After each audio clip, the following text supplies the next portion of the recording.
Injured bear cub unconscious in the hospital. What this baby did was shocking. Let us know where you're watching from. If you love my content, consider supporting it with a super thanks. Also, don't forget to like and subscribe, it'll help us to remain in touch with amazing people like you. The morning fog rolled thick across Pine Valley Hospital, wrapping around the old brick building like a gray blanket. Inside the pediatric ward, tiny Aria Thompson pressed her chubby palms against the cold window, watching the mist dance between the tall pine trees. At just 18 months old, she had been in this hospital for 3 days now, recovering from a minor surgery that had worried her parents more than it should have. "Mama," Aria whispered, pointing at something moving in the fog outside. Her mother, Elena Thompson, looked up from her magazine, exhaustion written across her face. Dark circles under her eyes told the story of sleepless nights spent worrying about her daughter. "What is it, sweetheart?"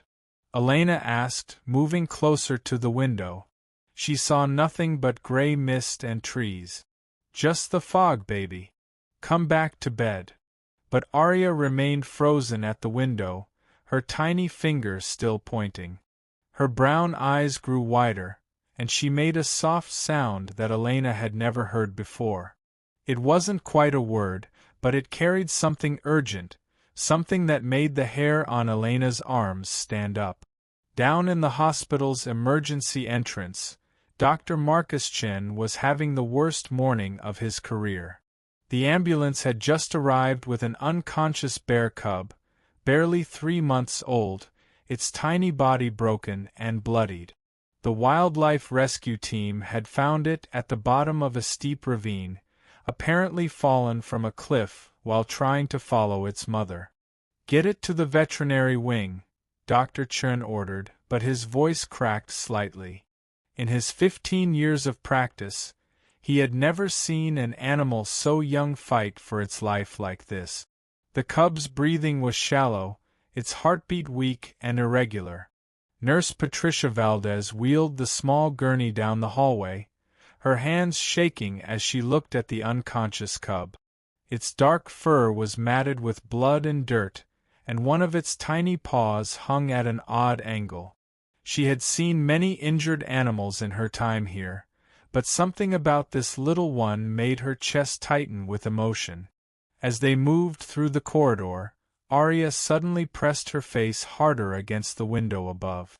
She could see the people in white coats moving quickly below, pushing something on wheels. Her tiny heart began to beat faster, though she couldn't understand why.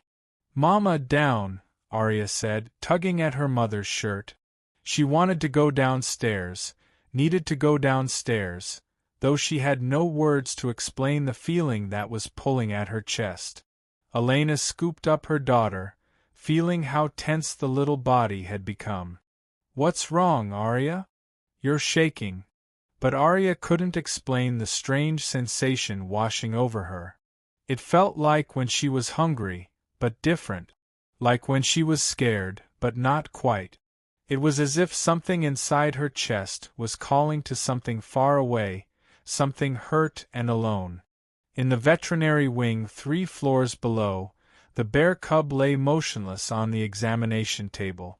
Dr. Sarah Mitchell, the hospital's wildlife veterinarian, worked frantically to stabilize the tiny patient. She had inserted an 4-line no thicker than a thread, and the monitors showed dangerously low vital signs. "It's not responding," she muttered to herself, checking the cub's pupils with a tiny flashlight. The little animal's eyes remained closed, its breathing growing weaker by the minute. The cub had been alone when they found it. The rescue team explained that the mother bear had been spotted in the area, searching and calling for her baby, but they couldn't locate her. Wildlife experts said she was probably miles away by now, following the wrong scent trail. Back upstairs, Aria had stopped trying to look out the window. Instead, she sat very still in her mother's lap, her small hands clasped together. Elena noticed that her daughter's breathing had changed, becoming slow and deliberate, almost like she was concentrating on something important. "Arya, are you feeling okay?" Elena asked, touching her daughter's forehead to check for fever. The skin felt normal, but Arya's expression was unlike anything Elena had ever seen on her child's face. It was peaceful but intense, like she was listening to something only she could hear. Arya turned her head toward the door of their room, then looked back at her mother with eyes that seemed too old for such a young face. She reached up and touched Elena's cheek gently, the way she did when she wanted to comfort her mother during difficult moments. Down in the veterinary wing, something strange was happening. Dr. Mitchell had stepped away from the examination table for just a moment to prepare another medication. When she turned back, she froze. The bear cub's breathing had changed. It was still shallow, but it had developed a rhythm, a steady pattern that hadn't been there before. She quickly checked the monitors. The heart rate was still low, but it was no longer irregular. Something had shifted in the past few minutes, though she couldn't explain what. "Patricia, did you touch anything?" Dr. Mitchell asked the nurse. "No, I've been standing right here watching," Patricia replied, but her voice carried a note of wonder. She had noticed the change too, and it sent a shiver down her spine. The cub's tiny chest rose and fell with more purpose now, as if it had found a reason to keep fighting. Its paws twitched slightly, the first movement they had seen since it arrived. 3 floors above, Arya had fallen asleep in her mother's arms, but it wasn't a normal sleep. Her breathing matched a rhythm that Elena couldn't identify, steady and deep, like she was sharing breath with someone else. Elena held her daughter closer, feeling an overwhelming sense that something important was happening, something she couldn't understand but desperately needed to protect. The afternoon brought no visitors to Arya's room, which was unusual. Elena had expected her husband David to return from work by now, but he had called to say he was delayed. The other families in the pediatric ward seemed quieter than usual too, as if the entire hospital was holding its breath. Arya woke from her nap with a start, immediately looking toward the door. She had dreamed of darkness and cold, of being lost and afraid, but also of a warm light that had found her in the blackness. The dream felt more real than any she had ever experienced.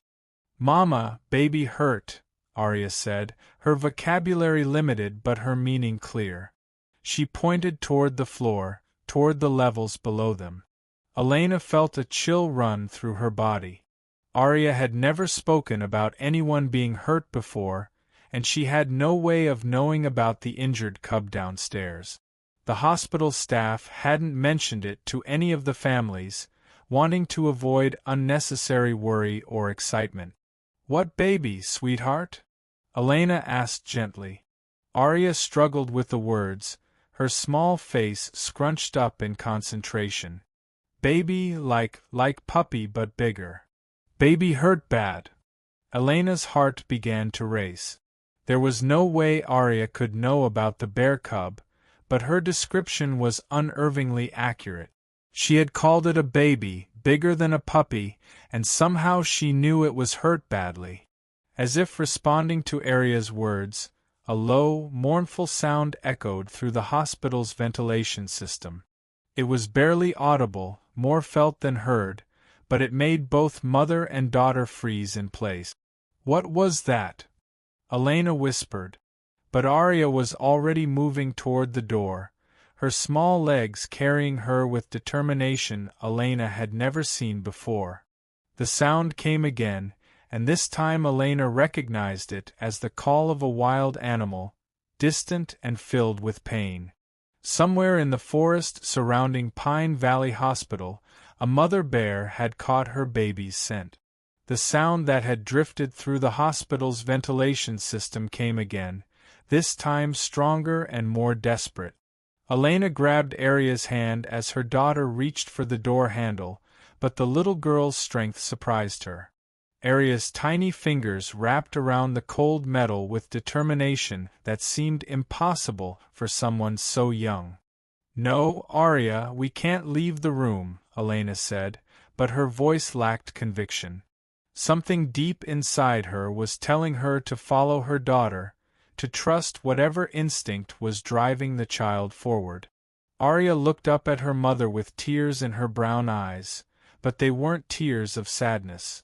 They were tears of urgency, of a pain that didn't belong to her but somehow lived inside her chest. "Mama, baby needs help. Baby's scared." Elena knelt down to her daughter's level, studying the expression on the small face. In 18 months of motherhood, she had learned to read Aria's moods, her needs, her fears. But this was different. This was like looking at a stranger wearing her daughter's face, a stranger who knew things that no toddler should know. "How do you know about a baby, Aria?" "What baby?" Aria pressed her palm against her chest, right over her heart. "Feel baby here. Baby crying inside me." The words sent ice through Elena's veins. She had read about children who claimed to sense things, to know things that adults couldn't understand.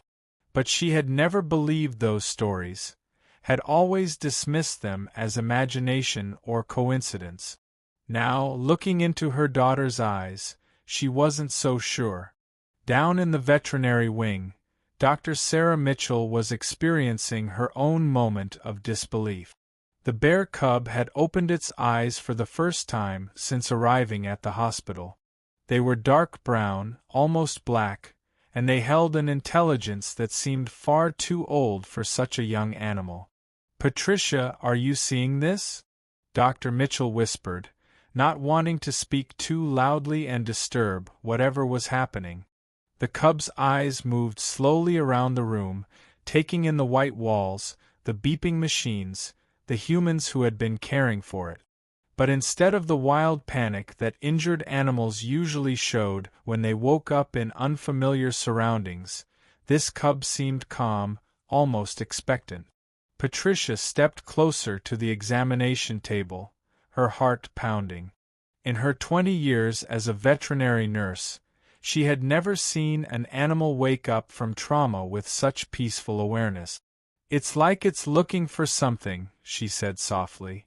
The cub tried to lift its head, the movement weak but deliberate, its dark eyes fixed on the ceiling, as if it could see through the floors above to something that was calling to it. A soft whimper escaped its throat, not a sound of pain, but of longing. 3 floors above, Aria suddenly stopped pulling at the door handle. She tilted her head to one side, listening to something that Elena couldn't hear. The tears in her eyes had stopped, replaced by a smile that lit up her entire face. "Baby awake now," Aria announced, clapping her small hands together. "Baby not scared anymore."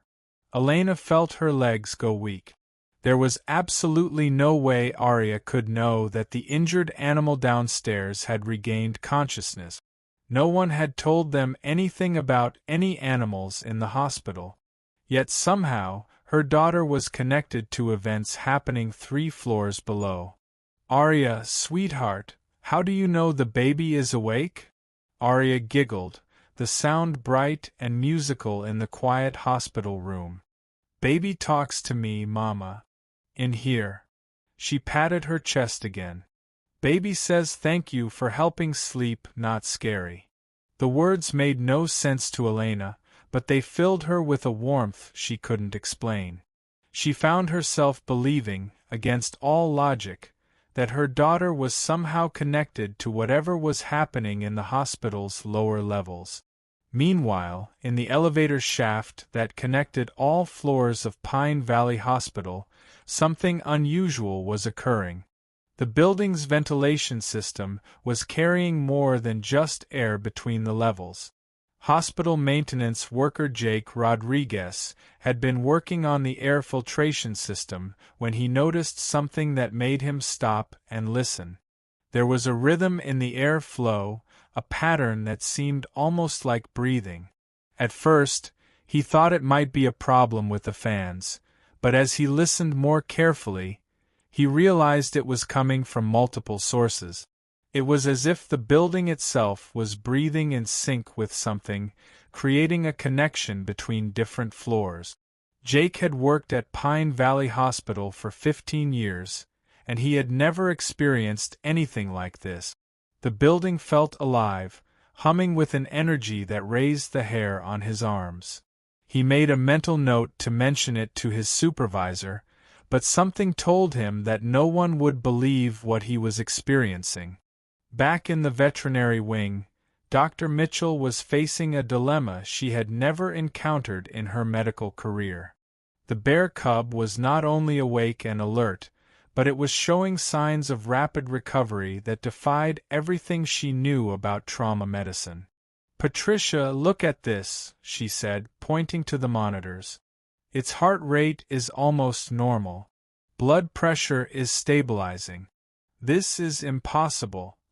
The cub had managed to lift its head completely now, and it was looking directly at Dr. Mitchell with an expression that seemed almost human. Its dark eyes held a gratitude that made her throat tight with emotion. "I've never seen anything like this," Patricia whispered. "It's like something is healing it from the inside." Dr. Mitchell checked the 4-line, expecting to find that some medication had created this miraculous change. But the cub had received nothing more than basic fluids and pain medication. There was no medical explanation for what was happening. The cub made a soft sound, not quite a growl, not quite a purr. It was a sound of contentment, of comfort, as if it knew that it was safe and cared for. Then it did something that made both women gasp. It reached out with one tiny paw and gently touched Dr. Mitchell's hand. The contact sent a shock through her entire body, not painful, but powerful. For just a moment, she felt something that wasn't her own emotion. She felt the cub's gratitude, its trust, and something else that took her breath away. She felt love, pure and simple, flowing from this wild animal to her. But there was more. In that brief moment of contact, she also felt the presence of something else, something young and innocent and human. She felt the love of a child, reaching across impossible distances to comfort this injured baby animal. Dr. Mitchell pulled her hand back, staring at the bear cub with wide eyes. "That's not possible," she whispered. But the cub just looked at her with those intelligent dark eyes and made that soft, contented sound again. 3 floors above, Arya suddenly reached for her mother's hand and squeezed it tight. "Mama," the nice lady touched Baby. "Baby feels better now." Elena's world tilted on its axis. She sank into the chair beside Arya's hospital bed, pulling her daughter onto her lap. "Arya, who is the nice lady?" "Lady with kind hands. Lady who helps sick animals. She has sad eyes but good heart." Elena knew she should be frightened by her daughter's impossible knowledge, but instead she felt a deep sense of wonder. Whatever was happening between Arya and this injured animal was something beyond her understanding, but it felt right, felt natural, as if the world was working exactly as it was supposed to. "Can you still feel the baby, Arya?" Arya nodded, snuggling closer to her mother. "Baby not hurt so much now. Baby knows Mama is looking for baby." As if summoned by Arya's words, the mournful call echoed through the hospital again, this time closer and more urgent. It was definitely coming from outside, from the forest that surrounded the building. Elena moved to the window, still holding Arya. The fog was beginning to clear, and she could see movement in the tree line. Something large and dark was moving between the pines, something that paused every few steps as if listening, as if searching. "Is that the baby's mama?" Elena asked, though she already knew the answer. Arya pressed her face against the window, her breath fogging the glass. "Yes, Mama. Baby's mama is sad. Baby's mama loves baby so much. The large shape in the forest moved closer to the hospital, and Elena could make out the distinctive outline of a full-grown black bear. The animal was massive, probably weighing several 100 pounds, but there was something gentle in the way it moved, something careful and deliberate. The mother bear stopped at the edge of the hospital parking lot, lifting her head to scent the air. Even from 3 floors up, Elena could see the intelligence in the animal's posture, the way it was methodically searching for its lost cub. Baby's mama can smell baby now, Arya said softly. Baby's mama is not scared of people places. Baby's mama just loves baby. Elena watched in fascination as the bear began to circle the hospital building, staying just at the edge of the parking lot but clearly determined to find a way to her cub. There was no aggression in the animal's movements, just the desperate love of a mother searching for her child. What's going to happen, Arya? Will the baby be okay? Arya turned away from the window and looked up at her mother with eyes that seemed to hold ancient wisdom. Baby will be okay. But baby needs to get strong first. Baby's mama will wait. The simple certainty in her daughter's voice filled Elena with a peace she hadn't felt since this strange experience began. Somehow, in ways she couldn't understand, everything was going to work out exactly as it should. But as she watched the mother bear continue her patient vigil in the forest, Elena wondered how many more impossible things she would witness before this day was over. Something told her that the connection between her daughter and the injured cub was just the beginning of a story that would change everything she thought she knew about the world.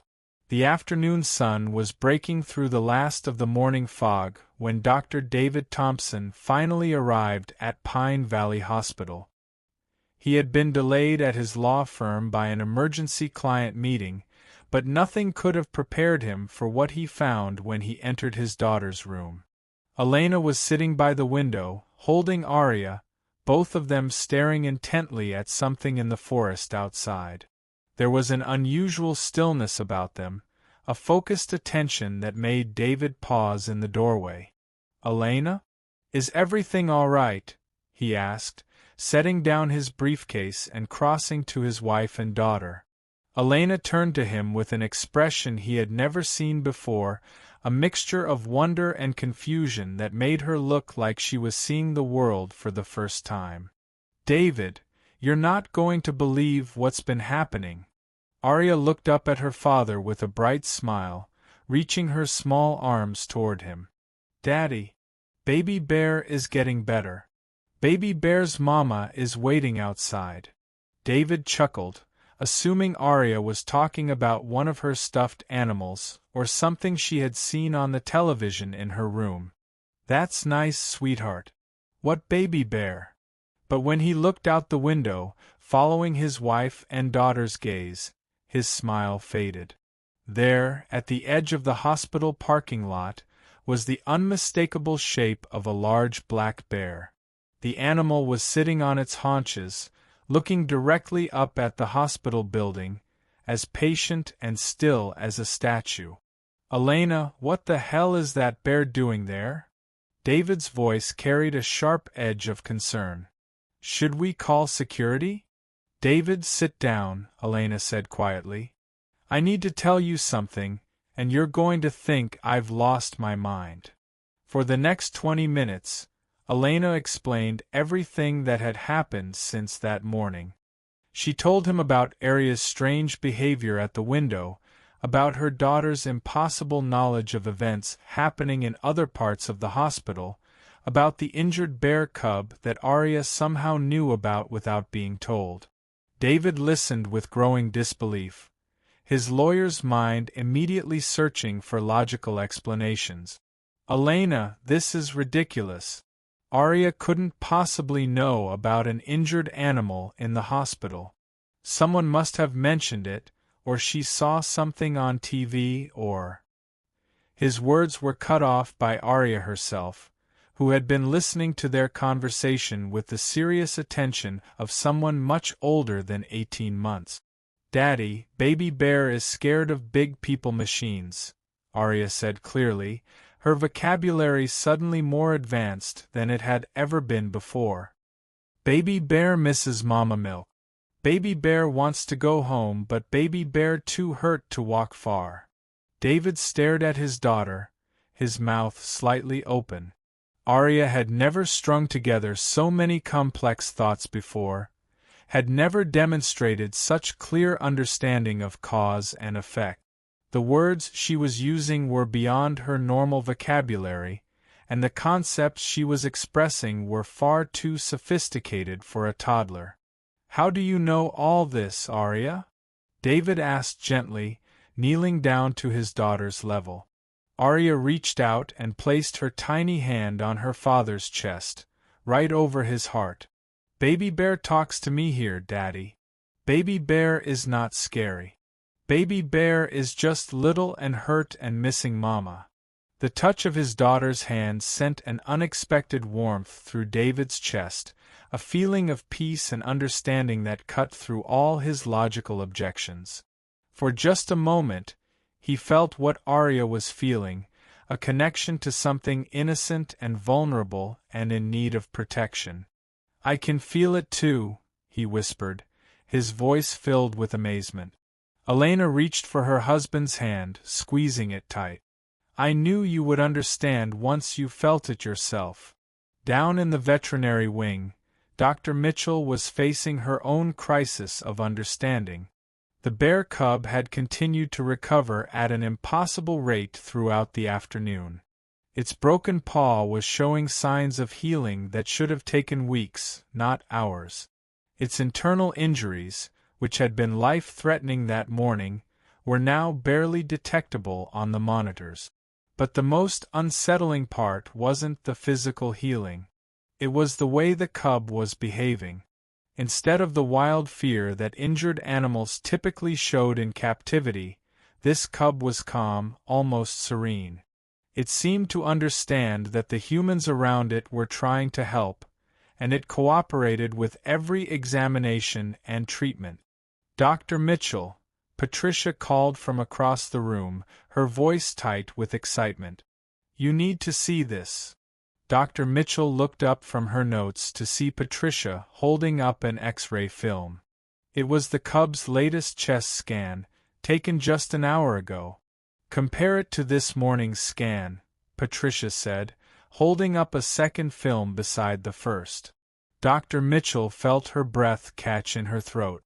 The morning X-ray showed multiple fractured ribs, internal bleeding, and signs of severe trauma. The afternoon X-ray showed bones that were already beginning to knit together, internal bleeding that had stopped completely, and tissue that was healing at a rate she had never seen before. "This is impossible," Dr. Mitchell whispered. "Bones don't heal this fast. Internal bleeding doesn't just stop on its own." The bear cub, as if sensing their amazement, lifted its head and looked directly at both women. Its dark eyes seemed to sparkle with something that looked almost like mischief, as if it knew exactly how extraordinary its recovery was and was enjoying their confusion.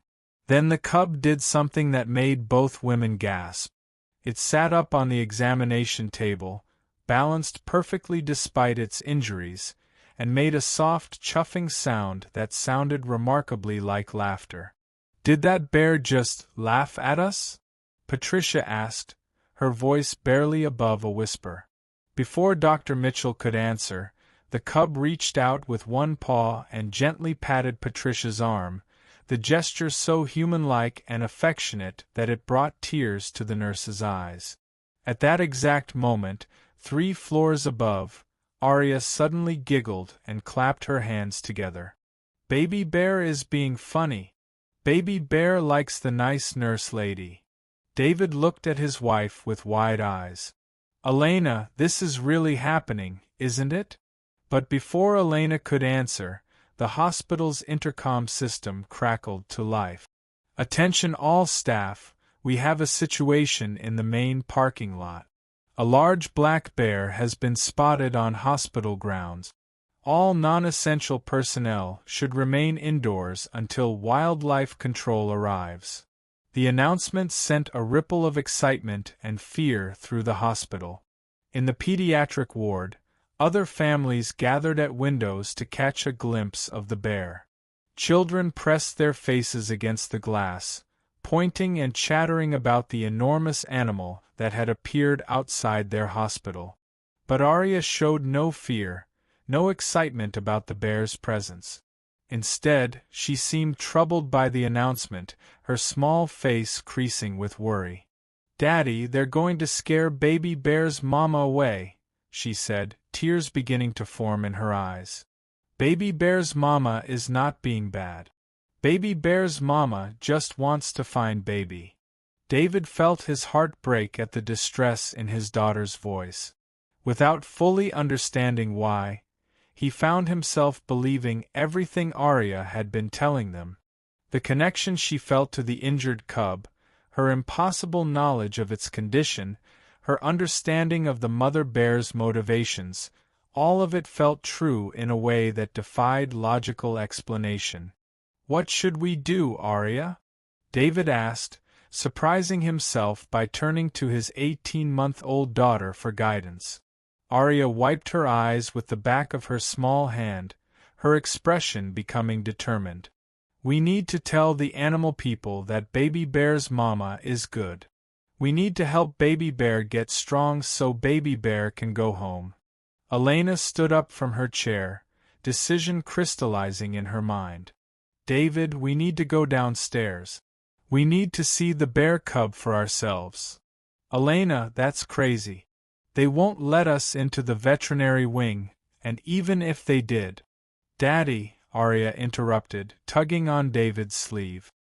"Baby Bear wants to meet me too. Baby Bear has been waiting."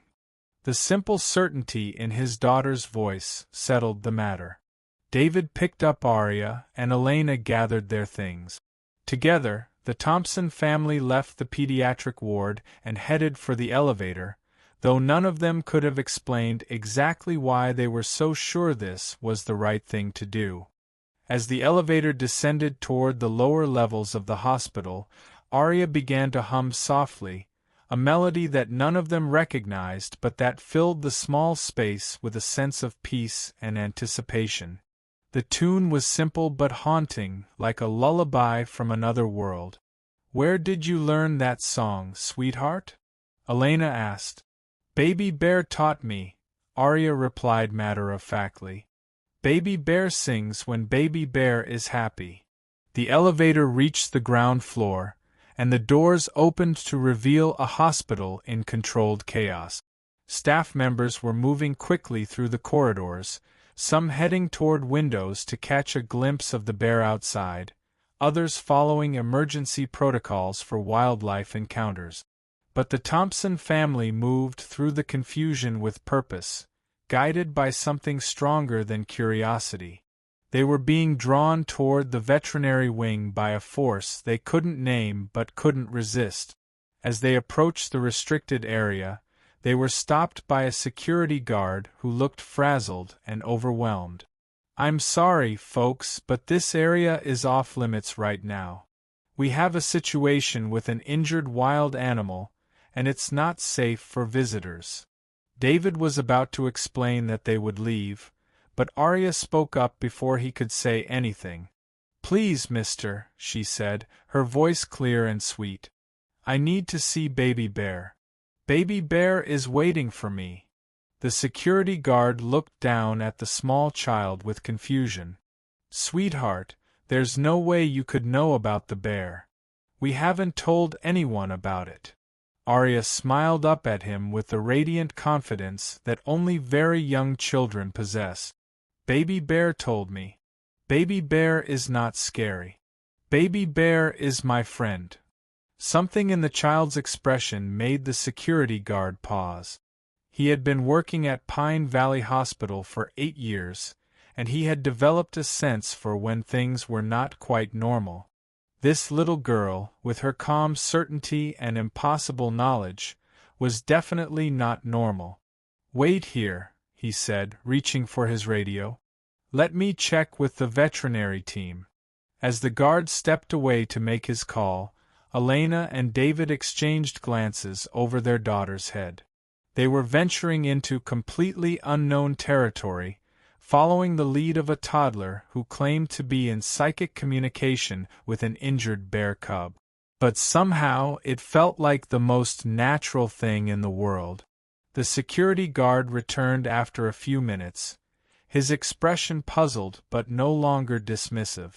Dr. Mitchell wants to meet with you. She says the timing of your request is unusual. He led them through a series of corridors that Elena had never seen before, past laboratories and storage rooms and equipment that looked like it belonged in a science fiction movie. The antiseptic smell of the hospital was stronger here, mixed with other scents that spoke of medical procedures and animal care. As they approached the veterinary wing, Aria's humming grew louder and more excited. The melody became more complex, taking on harmonies that seemed impossible for such a young child to create. Aria, how are you making those sounds? Elena asked, amazed by what she was hearing. Baby Bear is singing with me, Mama, Aria replied happily. Baby Bear is excited to meet you and Daddy. They turned a final corner and found themselves standing outside the examination room where the bear cub was being treated. Through the window in the door, they could see Dr. Mitchell and Patricia standing beside a small examination table.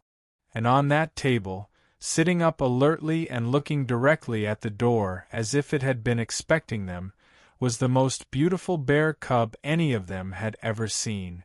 The moment Aria saw the cub, she let out a sound of pure joy and reached toward the window with both arms. Baby Bear. I'm here, Baby Bear. And in response, the cub stood up on the examination table and made a sound that was unmistakably happy, a cheerful chuffing that filled the room beyond the window. Dr. Mitchell looked toward the door, her eyes wide with amazement. In all her years of veterinary medicine, she had never seen an injured wild animal react to humans with such obvious recognition and joy. She walked to the door and opened it, stepping out to meet the family that had somehow known to come. I'm Dr. Mitchell, she said, her voice filled with wonder. And I think you must be the people this little one has been waiting for. The moment Dr. Mitchell opened the door, something extraordinary happened. The bear cub, which had been sitting calmly on the examination table, suddenly became animated in a way that defied everything the veterinary team knew about wild animal behavior. It stood up on its hind legs, balancing perfectly despite its recent injuries, and began making soft, excited sounds that could only be described as joyful chatter. But what happened next left everyone speechless. The cub began to bounce gently on its hind legs, its front paws waving in the air in what looked remarkably like a child's excited greeting. It was as if the small bear was trying to wave hello, mimicking human gestures it had somehow learned to associate with happiness and welcome. That's impossible, Patricia whispered, her hand over her mouth. Wild animals don't behave like that. They don't wave. Aria squealed with delight, clapping her hands together and bouncing in her father's arms. Baby Bear is saying hi. Baby Bear is so happy. Dr. Mitchell stepped aside to allow the family into the examination room, her scientific mind struggling to process what she was witnessing. I have to tell you, this cub's behavior has been unusual from the moment it woke up. But this level of recognition, it's unlike anything I've ever seen.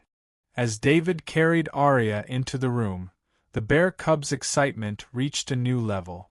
It began making a series of soft, musical sounds, almost like it was trying to sing along with the melody Aria had been humming in the elevator. The two sounds created a harmony that filled the room with something that felt almost magical. They're singing together, Elena breathed, tears forming in her eyes. David, they're actually singing together. Dr. Mitchell moved to stand beside Patricia, both women watching in amazement as the bear cub attempted to communicate with the human child in ways that should have been impossible. In 20 years of veterinary medicine, I've never seen anything like this, Dr. Mitchell said quietly. This cub is displaying social behaviors that are typically reserved for domestic animals that have been raised by humans from birth. But Arya seemed completely unaware of how extraordinary the situation was. To her, this was simply a reunion with a friend she had been worried about. She reached out toward the bear cub, her small fingers stretching across the space between them. "Careful, sweetheart," David said, instinctively pulling her back slightly. "Even if it's friendly, it's still a wild animal." But Dr. Mitchell surprised them all by shaking her head. "Actually, I think it might be safe. This cub has shown nothing but gentle behavior since it woke up. And the way it's responding to your daughter, it's like it recognizes her."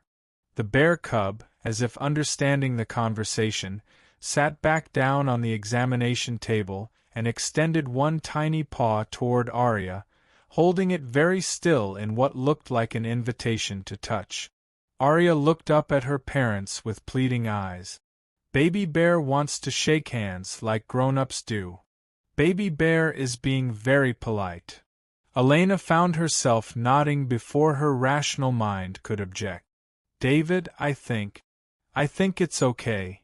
With careful supervision from Dr. Mitchell, David moved closer to the examination table, holding Arya securely.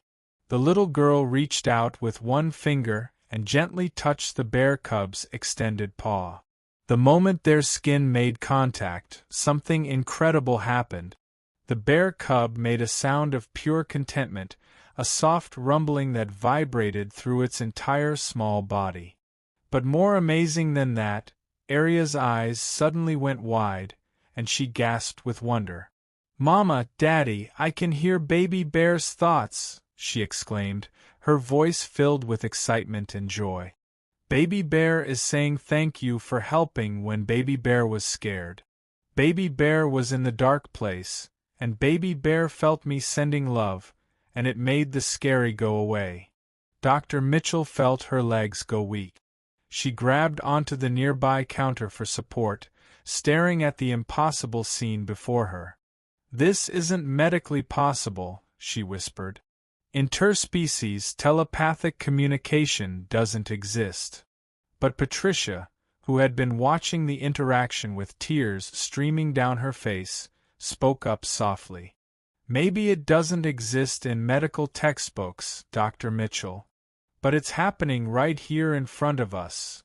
The bear cub carefully wrapped its tiny paw around Arya's finger, holding it gently like a handshake. The touch seemed to intensify whatever connection existed between them, because Arya's expression became even more amazed. "Baby Bear's name is Forest," she announced suddenly. Forest chose that name because Forest loves the tall trees and the smell of pine needles and the sound of water running over rocks. Elena felt goosebumps rise on her arms. "Arya, how do you know the bear's name?" "Forest told me, Mama. Forest is very smart. Forest knows lots of things." As if responding to hearing its name spoken aloud, the bear cub, Forest, made a happy chirping sound and gently squeezed Arya's finger. "Forest wants to tell you something important," Arya continued, her voice becoming more serious. "Forest says that Forest's mama is not dangerous to the people here. Forest's mama is just scared and looking for Forest. Forest's mama smells that Forest is alive and getting better, but Forest's mama doesn't understand why Forest is in the people place." Dr. Mitchell and Patricia exchanged glances. The hospital administrators were currently debating whether to call wildlife control to remove the mother bear from the premises. If what Arya was saying was true, If the bear was simply a mother searching for her cub rather than a threat to hospital safety, it could change everything. Arya, Dr. Mitchell said carefully, can you ask Forrest anything else about his mother? Anything that might help us understand what she needs? Arya nodded seriously and looked back at Forrest, their hands still gently connected. For a moment, both child and cub were completely still, as if engaged in a silent conversation that the adults couldn't hear. Then Arya's face lit up with understanding. Forrest's mama knows that the people here are good people who help hurt things get better. Forrest's mama just wants to be close enough to smell that Forrest is safe. Forrest's mama won't hurt anybody if Forrest's mama knows that Forrest is okay.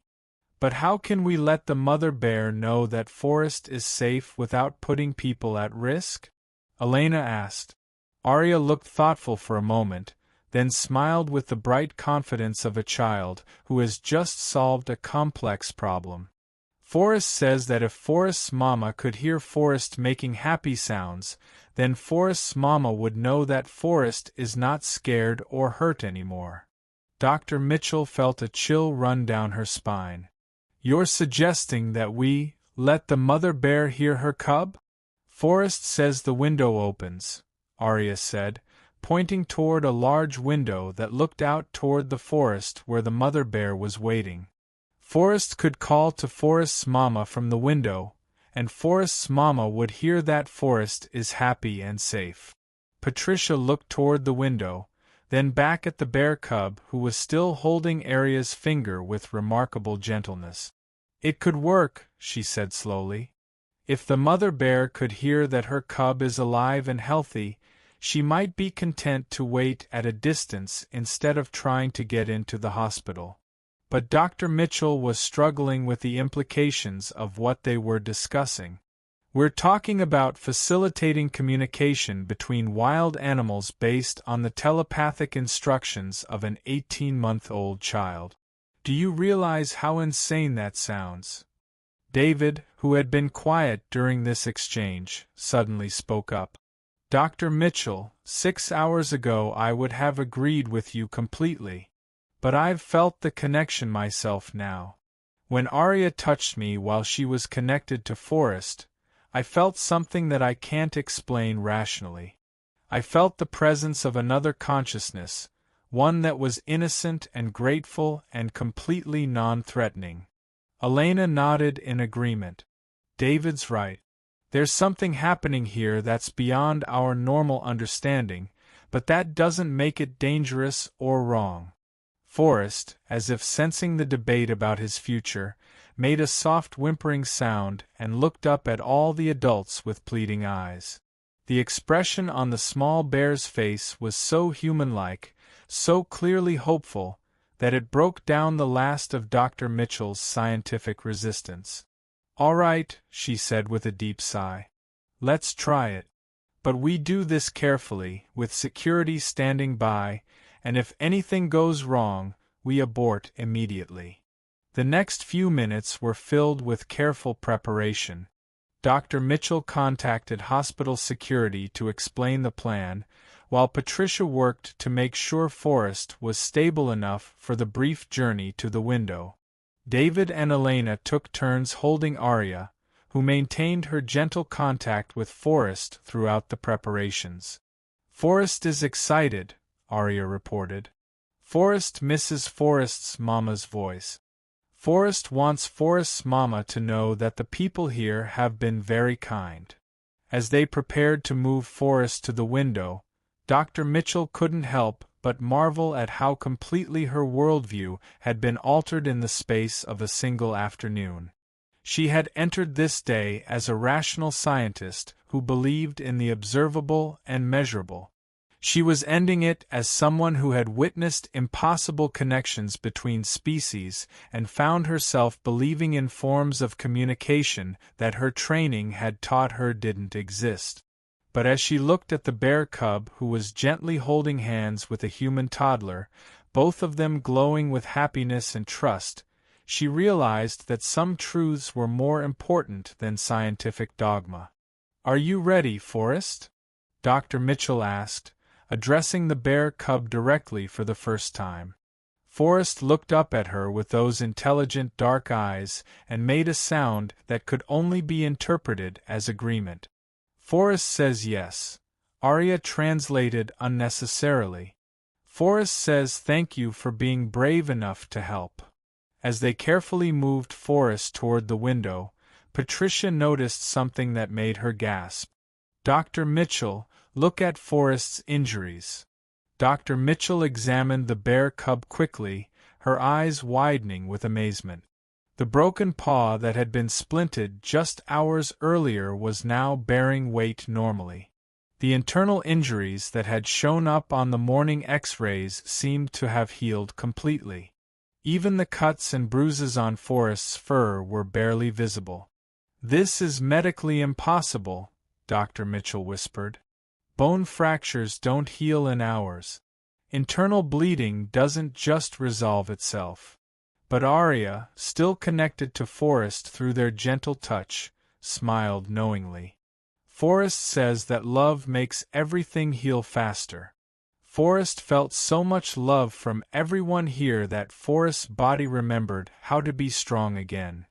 As they reached the window that overlooked the forest, they could see the mother bear in the distance, still maintaining her patient vigil at the edge of the parking lot. The massive animal was lying down now, her head resting on her paws, but her eyes remained fixed on the hospital building.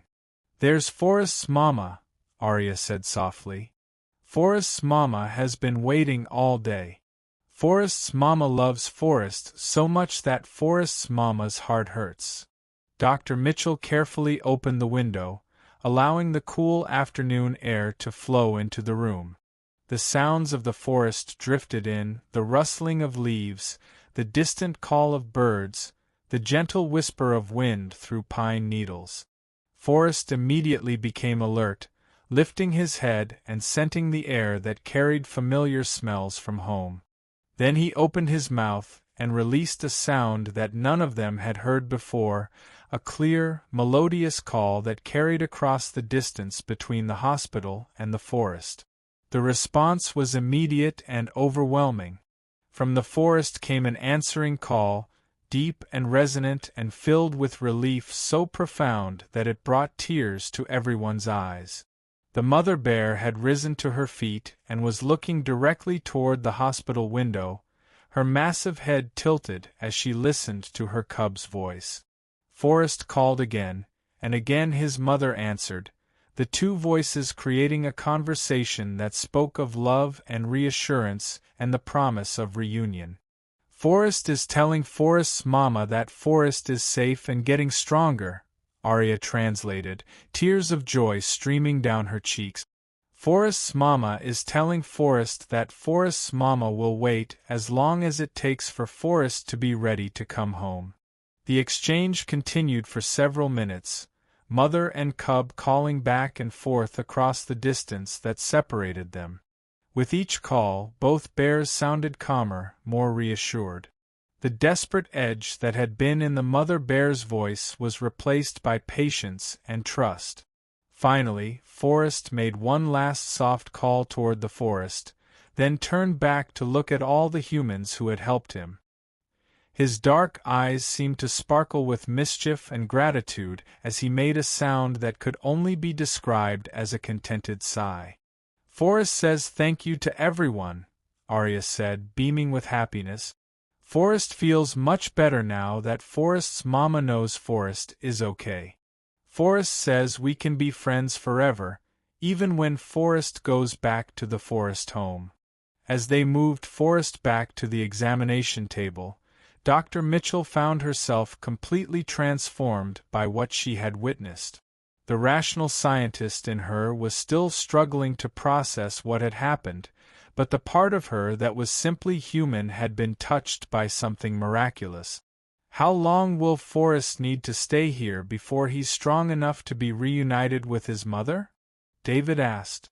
Dr. Mitchell examined Forrest one more time, shaking her head in amazement at what she found. Based on his current condition, I'd say he could be released tomorrow morning. His recovery has been unprecedented. Arya clapped her hands together excitedly. Forrest says that sounds perfect. Forrest wants to spend one more night learning people songs from me, and then Forrest will be ready to go back to Forrest's mama and teach Forrest's mama the new songs. As the afternoon sun began to set over Pine Valley Hospital, casting long shadows across the forest where a mother bear waited patiently for her cub, everyone in the room felt that they had been part of something that would change them forever. But none of them realized that the most extraordinary part of their story was still to come. As evening approached Pine Valley Hospital, word of the unusual events in the veterinary wing had begun to spread throughout the building. Hospital staff members found excuses to walk past the area, hoping to catch a glimpse of the bear cub that was supposedly communicating with a human child.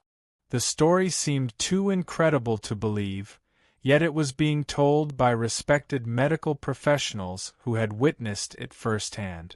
Dr. James Harrison, the hospital's chief administrator, received his first report about the situation at 6:30 p.m. He listened with growing concern as head of security described the presence of a large bear on hospital grounds and the unusual circumstances surrounding the injured cub in the veterinary wing. "Let me understand this correctly," Dr. Harrison said, rubbing his temples as he felt a headache forming. "We have a wild bear camping out in our parking lot, an injured bear cub that's allegedly communicating telepathically with a pediatric patient, and you're telling me that our veterinary staff believes this is all somehow normal?" "Sir, I know how it sounds," the security chief replied carefully.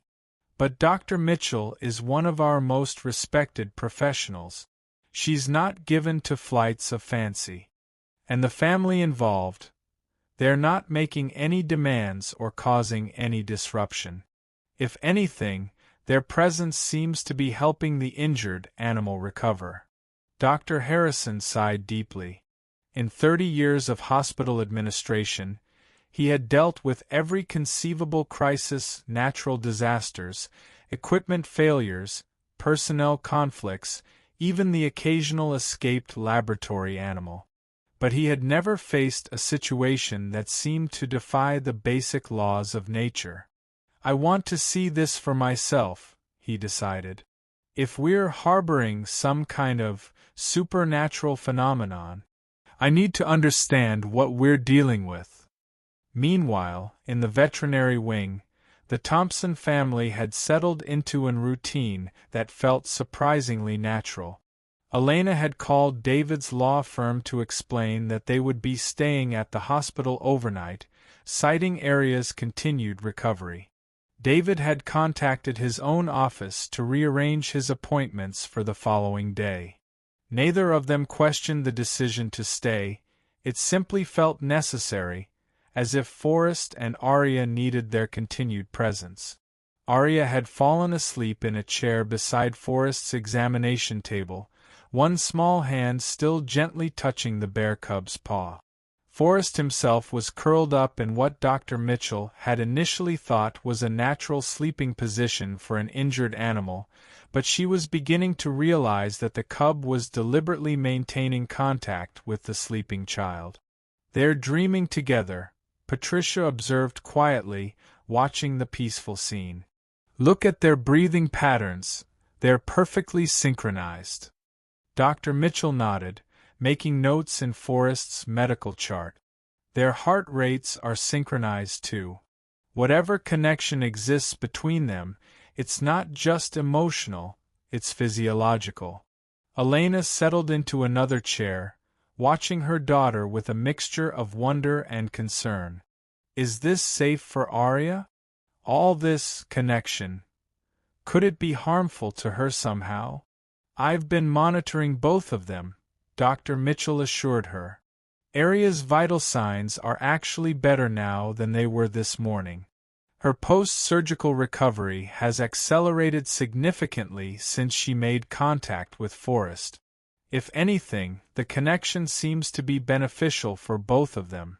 David was standing by the window, looking out at the forest where Forrest's mother maintained her vigil.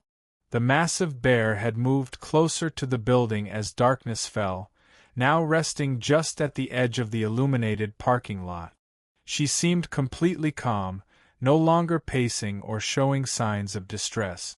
"She knows her baby is safe," David said softly. "You can see it in her posture. She's not anxious anymore, she's just waiting." As if responding to David's words, the mother bear lifted her head and looked directly toward the window. Even from that distance, her intelligence was clearly visible. She wasn't just a wild animal driven by instinct, she was a thinking, feeling being who understood the situation and was making conscious choices about how to respond. "Forrest's mama is thinking about tomorrow," Arya said suddenly, though her eyes remained closed and she appeared to be still asleep. "Forrest's mama is happy because Forrest's mama knows Forrest will come home soon." The adults in the room exchanged glances. Arya was clearly in some kind of dream state, yet she was responding to their conversation and providing information she couldn't possibly have through normal means. "Forrest's mama wants to say thank you to the people who helped Forrest," Arya continued in the same dreamy voice. "Forrest's mama knows that people could have been scared of bears, but instead people were kind to Forrest." Patricia wiped tears from her eyes. "Tell Forrest's mama that we were honored to help Forrest. Tell her that Forrest is one of the bravest patients we've ever had." Arya smiled in her sleep. "Forrest's mama likes that. Forrest's mama says Forrest gets bravery from Forrest's papa, who was the strongest bear in the whole forest. Forrest's papa would be proud of how Forrest was brave with the people." The mention of Forrest's father brought a new dimension to the story, reminding everyone that these bears had their own family history, their own relationships and emotions that mirrored human experiences in remarkable ways. It was at this moment that Dr. Harrison arrived at the veterinary wing, accompanied by the head of security and Dr. Margaret Foster, the hospital's chief medical officer. They had come expecting to find evidence of overworked staff members who had allowed their imaginations to run wild. Instead, they found themselves witnessing something that challenged everything they thought they knew about the natural world. The first thing that struck Dr. Harrison was the atmosphere in the room. Despite the presence of a wild animal, despite the unprecedented nature of the situation, there was a sense of peace and rightness that permeated the space. The bear cub and the human child lay sleeping together, connected by touch and synchronized breathing, surrounded by adults who watched over them with expressions of protective wonder. "My God," Dr. Foster whispered, staring at the impossible scene. "They really are connected, aren't they?" Dr. Mitchell turned to greet the new arrivals, her face showing the exhaustion of a day that had challenged every assumption she had ever held about her profession. "Dr. Harrison, Dr. Foster, thank you for coming. I know this situation is unprecedented, but I need you to understand that what we're witnessing here is real." Dr. Harrison approached the examination table carefully, studying Forrest with the eye of someone who had spent years making difficult decisions based on incomplete information. The bear cub was clearly healthy and well cared for, showing none of the stress behaviors that captive wild animals typically displayed. "Dr. Mitchell, I need you to explain to me, in medical terms, what exactly is happening here." Dr. Mitchell took a deep breath, organizing her thoughts. "Dr. Harrison, this bear cub arrived this morning with life-threatening injuries, multiple fractures, internal bleeding, severe trauma. Based on the X-rays and initial examination, I expected it to require weeks of intensive care, assuming it survived at all. She pulled out Forrest's medical chart, showing the progression of tests and treatments throughout the day. But look at these results. The fractures have healed. The internal bleeding has stopped. The tissue damage has repaired itself. This level of recovery is medically impossible under normal circumstances. Dr. Foster studied the charts with growing amazement. These X-rays can't be from the same animal. The bone structure in the afternoon films shows complete healing from injuries that were severe just hours earlier. That's correct, Dr. Mitchell confirmed. And the healing appears to have accelerated after the cub made contact with this child. She gestured toward the sleeping Arya. Whatever connection exists between them, it seems to have triggered a healing response that defies our current understanding of biology. Dr. Harrison was struggling to process the implications of what he was hearing. Dr. Mitchell, are you suggesting that this child has some kind of healing ability? I'm not suggesting anything supernatural, Dr. Harrison. I'm simply reporting what I've observed and documented. The healing is real. The connection between the child and the animal is real. The mechanism by which it's happening, that's beyond my expertise to explain. As if sensing the presence of the hospital administrators, Forrest stirred slightly and opened his dark eyes. Instead of showing fear or aggression at the sight of strangers, the cub looked at each new person with curious intelligence, as if evaluating their character and intentions. Dr. Harrison found himself making eye contact with the bear cub, and the experience was unsettling in its intensity. Forrest's gaze held a depth of awareness that seemed almost human, yet remained unmistakably wild. It was like looking into the eyes of someone who belonged to a completely different world but shared universal experiences of pain, healing, and gratitude. It's looking at me like it knows who I am, Dr. Harrison said quietly. Forrest knows you're the one who decides important things, Arya said, her eyes still closed but her voice clear and alert. Forrest wants you to know that Forrest is grateful to be in a place where people care about hurt animals, even when the animals are different from people. Dr. Harrison felt a chill run down his spine. The child was clearly still in some kind of sleep state, yet she was responding to his presence, and somehow conveying thoughts from the bear cub. "How is she doing that?"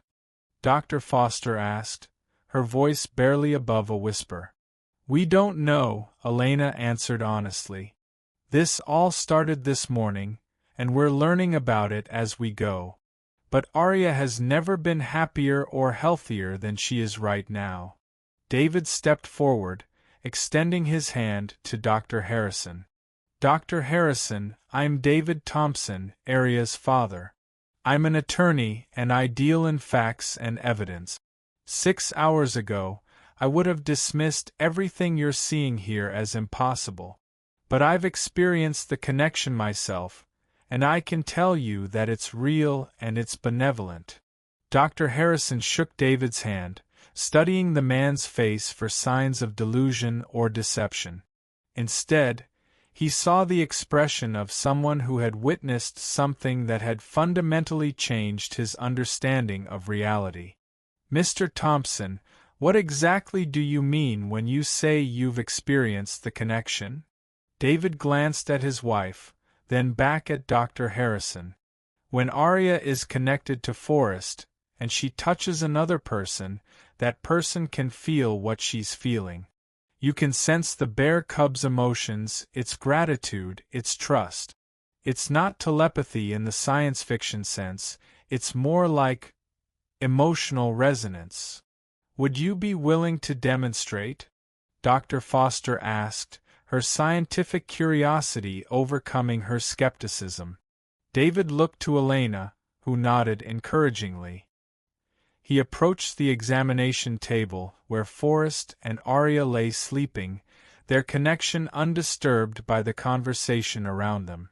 Just touch my hand while I'm touching Arya, David said to Dr. Harrison. You'll understand better than any explanation I could give you. Dr. Harrison hesitated for a moment, then reached out and placed his hand on David's arm. David gently touched his daughter's shoulder, maintaining the chain of contact that included the sleeping bear cub. The effect was immediate and overwhelming.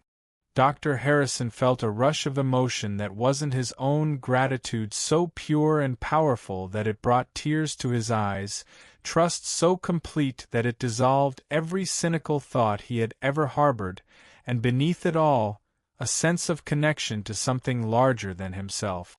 But most remarkably, he felt the presence of the bear cub's consciousness, alien yet familiar, wild yet gentle, completely non-threatening yet magnificently powerful in its innocence. Dr. Harrison pulled his hand back, staring at David with wide eyes. That's impossible. I felt another mind, another consciousness that definitely wasn't human. That's Forrest, David said simply. And now you understand why we can't just walk away from this. Dr. Foster was watching the exchange with growing excitement. Dr. Harrison, if this is real, if we're witnessing some kind of breakthrough in interspecies communication, we have a responsibility to document it, to study it, to understand it. But Dr. Harrison was thinking about larger implications. Dr. Foster, if word of this gets out before we understand what we're dealing with, this hospital will be overrun with media, researchers, curiosity seekers, and people who might want to exploit this child or this animal. Elena stepped forward, her maternal instincts immediately alert. Dr. Harrison, we're not interested in publicity or research studies. We just want what's best for both Arya and Forrest. I understand, Mrs. Thompson. But you need to realize that what's happening here is unprecedented. If the scientific community learns about it, they're going to want answers. And if the media gets involved. He shook his head, imagining the chaos that could ensue. Arya stirred in her chair, opening her eyes for the first time in over an hour. She looked around at all the adults with the confused expression of someone waking up in the middle of an important conversation. Did I miss something? She asked, her vocabulary once again advanced beyond her normal 18-month-old speech patterns. Forrest immediately became alert when Arya woke, sitting up on the examination table and making soft, welcoming sound. We were just explaining to some new friends about how special you and Forrest are, Elena said gently. Arya looked at Dr. Harrison and Dr. Foster with the serious expression of someone much older than her physical age. Forrest says you're good people who care about helping others. Forrest thinks you'll help keep Forrest and Forrest's mama safe.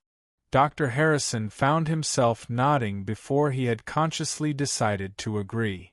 There was something about the child's direct gaze, combined with his recent experience of the connection, that made disagreement feel impossible. Arya, what does Forrest need us to do to keep him and his mama safe? Dr. Harrison asked. Arya tilted her head, listening to something only she could hear. Forrest says that some people might want to take Forrest away from Forrest's mama to study Forrest in a place far from home. Forrest says that would make Forrest very sad, and Forrest's mama would be heartbroken. The adults exchanged glances, realizing that the bear cub somehow understood the potential consequences of his extraordinary abilities becoming public knowledge. Forrest also says, Arya continued, that Forrest wants to go home tomorrow and live a normal bear life, but Forrest wants to keep the friendship with people who helped Forrest. Forrest thinks maybe Forrest could visit sometimes, or people could visit Forrest in the forest, but only if everyone promises to keep the special connection secret. Dr. Mitchell spoke up thoughtfully. Arya, Can you ask Forrest if he understands that keeping this secret might mean that other injured animals can't benefit from the kind of healing he experienced? Arya was quiet for a moment, her face scrunched up in concentration. Then she smiled. Forrest says that the healing doesn't come from Forrest. The healing comes from love and kindness and caring. Forrest says that people can help other animals heal the same way, just by caring very much and being very kind. The special connection just made it easier to feel the love. Dr. Foster felt tears forming in her eyes. He's saying that the real miracle isn't the telepathic communication, it's the power of compassion. Forrest says exactly, Arya confirmed. Forrest says that people have always had the power to help healing happen faster, but sometimes people forget how strong love can be. As night settled fully over Pine Valley Hospital, the group in the veterinary wing found themselves part of something that felt like both an ending and a beginning. Forrest would return to the wild tomorrow, but the connections formed during his brief stay among humans would last forever. Outside in the forest, Forrest's mother had settled down for the night, calm in the knowledge that her cub was safe and would soon be coming home. She had no way of knowing that her patient vigil had been part of a story that would change the lives of everyone involved, or that the humans who had cared for her baby were as transformed by the experience as Forrest himself. But as she drifted into the light sleep that wild animals maintained even in safety, she felt something new, a warmth that seemed to come from the direction of the hospital, a sense of gratitude and love that transcended the barriers between species. In the morning, she would be reunited with her cub. But tonight, she was connected to something larger, a network of caring that included not just her own kind, but the strange, two-legged creatures who had shown her baby nothing but kindness. Inside the hospital, as the medical staff worked out the logistics of Forrest's release and the Thompson family prepared for a night unlike any they had ever experienced, none of them realized that their story was about to take yet another extraordinary turn. Because in the forest beyond Pine Valley Hospital, other animals had begun to gather, drawn by something they couldn't understand but couldn't ignore, the scent of healing, the sound of love, and the promise that perhaps the ancient barriers between species weren't as permanent as everyone had always believed. Dawn broke over Pine Valley Hospital with a golden light that seemed different somehow, more radiant and full of promise than any sunrise the staff had ever witnessed. In the veterinary wing, Forrest had awakened before anyone else, sitting quietly on his examination table and gazing out the window toward the forest where his mother waited. Arya stirred in her chair, immediately reaching for Forrest's paw with the automatic gesture of someone greeting their dearest friend. The moment their skin touched, both child and cub seemed to glow with an inner light that had nothing to do with the morning sun streaming through the windows. "Forrest is ready to go home," Arya announced softly, her voice carrying a mixture of joy and sadness. "But Forrest wants to do something special first." Dr. Mitchell, who had spent the night in the hospital to monitor both patients, looked up from her morning note. "What does Forrest want to do, Arya?" Arya listened carefully to something only she could hear, her small face growing serious with concentration. "Forrest wants to share the healing feeling with everyone who helped. Forrest says it's like a thank you gift that will stay with people forever." Elena and David, who had awakened on makeshift beds nearby, approached their daughter with curiosity and wonder. Even after everything they had witnessed, Forrest continued to surprise them with new depths of understanding and compassion. "How would Forrest do that?" David asked gently. "Forrest says everyone needs to hold hands in a circle around Forrest's table," Arya explained. "Forrest will share the feeling that makes hurt things get better faster." Forrest says it's the most important gift Forrest can give. Dr. Mitchell felt her heart racing with anticipation. Arya, do you mean that Forrest wants to somehow teach us how to enhance healing through compassion? Arya nodded solemnly. Forrest says people already know how to do it, but sometimes people forget. Forrest wants to help people remember. Word spread quickly through the hospital that Forrest was ready to return to the wild, but first wanted to participate in what could only be described as a ceremony. Dr. Harrison and Dr. Foster arrived within minutes, along with Patricia and several other staff members who had been touched by Forrest's story. Even Jake Rodriguez, the maintenance worker who had first noticed the building's strange energy patterns, found himself drawn to the veterinary wing by something he couldn't name but couldn't resist. As the group gathered around Forrest's examination table, the bear cub stood up with a dignity that seemed far beyond his young age. His dark eyes moved from face to face, acknowledging each person who had contributed to his healing and recovery. Forrest sees the kindness in everyone's hearts, Arya translated quietly. Forrest wants everyone to feel how beautiful your kindness looks from Forrest's eyes. At Arya's direction, the group joined hands in a circle around the examination table, with Arya maintaining her gentle contact with Forrest's paw. The moment the circle was complete, something extraordinary happened. A warmth began to flow between them, starting from Forrest and radiating outward through Arya to each person in the circle. But this wasn't just physical warmth, it was emotional, spiritual, transformative.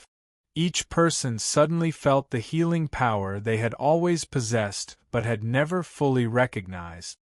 Dr. Mitchell felt her hands tingling with new sensitivity, knowing instinctively that she would be able to sense what her animal patients needed in ways she had never imagined possible. Patricia felt her heart expand with a compassion so profound that she knew she would never again see any creature as just another case to be treated. Dr. Harrison experienced a fundamental shift in his understanding of what healthcare truly meant, not just treating symptoms, but nurturing the whole being, connecting with the spark of life that existed in every patient. Dr. Foster felt her scientific mind opening to possibilities beyond the measurable, while still retaining her commitment to evidence-based medicine. David felt his legal training enhanced by a new ability to sense the truth in others, while Elena discovered an intuitive understanding of her daughter's needs that would guide her parenting for years to come. Jake felt the mechanical systems of the hospital differently now, understanding how the building itself could be part of the healing process when filled with genuine care and compassion. The connection lasted only a few minutes, but the transformation was permanent. When the circle finally broke, each person stood changed, carrying within them a piece of Forrest's gift, the ability to enhance healing through the power of love made conscious and deliberate. Forrest says that's how it was always supposed to be, Arya said, tears of joy streaming down her cheeks. Forrest says people and animals were meant to help each other heal, but sometimes people forgot how to listen with their hearts. Forrest made a soft, musical sound that seemed to encompass gratitude, blessing, and farewell all at once. Then he gently touched Arya's hand one final time before walking to the edge of the examination table, ready to return to his wild home. The release took place at the edge of the forest, with Forrest's mother waiting just beyond the tree line. Hospital staff maintained a respectful distance as Dr. Mitchell performed a final examination, confirming that Forrest was completely healed and ready for release. But when the moment came to let Forrest go, something beautiful happened. Instead of running immediately to his mother, Forrest turned back to face all the humans who had gathered to see him off. He sat back on his hind legs and made a series of soft, melodious sounds that needed no translation. Arya, standing with her parents at the front of the group, began to hum along with Forrest's farewell song. Her voice blended with his in a harmony that spoke of friendship transcending species, of love that knew no boundaries, of connections that would last forever. One by one, the other humans began to hum as well, creating a chorus that drifted across the forest clearing. Forrest's mother, hearing the beautiful sound, added her own voice, deeper and richer than her cubs, but equally full of gratitude and love. When the song ended, Forrest touched his nose gently to Arya's hand one last time, then turned and walked steadily toward his mother. The reunion was everything that love should be: joyful, tender, complete. Mother and cub touched noses, rubbed against each other, and made soft sounds of contentment that brought tears to every human observer. As Forrest and his mother disappeared into the forest together, Arya waved goodbye with her whole body, jumping up and down with excitement and calling out, "Bye, Forrest! Thank you for teaching us how to love better." From deep in the forest came one final call, Forrest's voice, wild and free once again, but carrying an unmistakable note of gratitude and promise. In the weeks that followed, Pine Valley Hospital became known throughout the region for its exceptional healing environment. Patients recovered faster, staff members worked with unprecedented compassion and intuition, and the building itself seemed to radiate comfort and hope. No one outside the hospital ever learned the true story of Forrest and Arya's connection. The staff who had experienced it kept the secret carefully, understanding that some miracles were too precious to expose to the harsh light of public scrutiny. But the effects of that extraordinary day rippled outward in ways both seen and unseen. The enhanced healing abilities spread from the original group to other staff members through daily contact and shared compassion. Patients who experienced the hospital's new level of care carried something of that healing energy back into their own communities. Arya returned to her normal 18-month-old vocabulary and behavior, but she retained a special sensitivity to animals and people in need. Elena and David found their family life enriched by a deeper understanding of love's transformative power. And sometimes, on quiet evenings when the wind was just right, families walking in the forest near Pine Valley Hospital would hear a beautiful harmony drifting through the trees, the voices of a young bear and his mother, singing songs that sounded almost human, filled with joy and gratitude and the promise that love could bridge any divide.